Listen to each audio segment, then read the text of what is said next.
পারিবারিক অশান্তির জেরেই খুন কলকাতার আহিরিটোলা ঘাটে সুটকেস বন্দি মৃতদেহ ফেলে দেওয়ার সময় আটক দুই মহিলা। অভিযোগ, 3 টুকরো করে এক মহিলার মৃতদেহ সুটকেসে এনে ঘাটে ফেলতে যায় দুজন।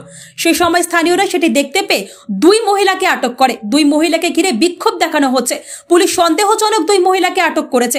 মৃতের নাম সুমিতা ঘোষ, আনুমানিক 55 বছর বয়স, জোরহাট আসামের আদি বাসিন্দা।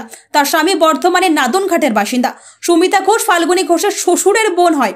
অভিযুক্ত সহ অভিযুক্ত আরতি ঘোষ থাকতেন মধ্যম গ্রামে, যেখানে সুমিতা ঘোষ 11ই ফেব্রুয়ারি এসেছিলেন। স্বামীর সঙ্গে ফাল্গুনির সম্পর্ক ভালো না থাকায় আলাদা থাকতেন তারা। শ্বশুর বাড়িতে থাকতো না ফাল্গুনি। গতকাল বিকেল 4টের দিকে এ নিয়ে সংঘর্ষ হয়। একই সময় ফাল্গুনি মৃতকে দেওয়ালে ধাক্কা দিলে সে অজ্ঞান হয়ে যায় এবং তারপর যখন তার জ্ঞান আসে তখন সে আরো জোরালো বিবাদ বাধে হয়ে ওঠে এবং ফাল্গুনি তাকে মুখে ঘাড়ে ইট দিয়ে আঘাত করলে সে অজ্ঞান হয়ে যায়। তারপর তারা তার লাশ একটি ট্রলি ব্যাগে ভরে কুমোরটুলি ঘাটে একটি ট্যাক্সি ব্যবহার করে নিষ্পত্তির জন্য নিয়ে আসে।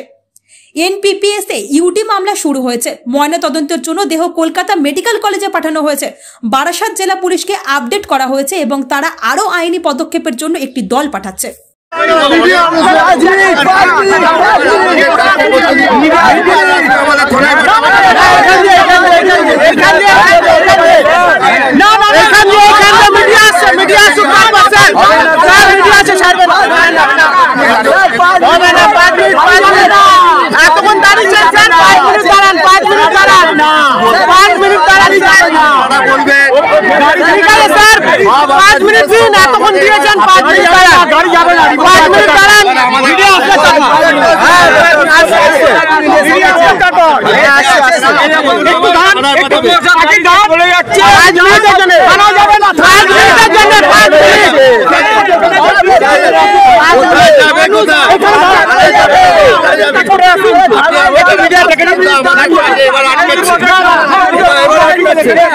আমাদের কাজটা করতে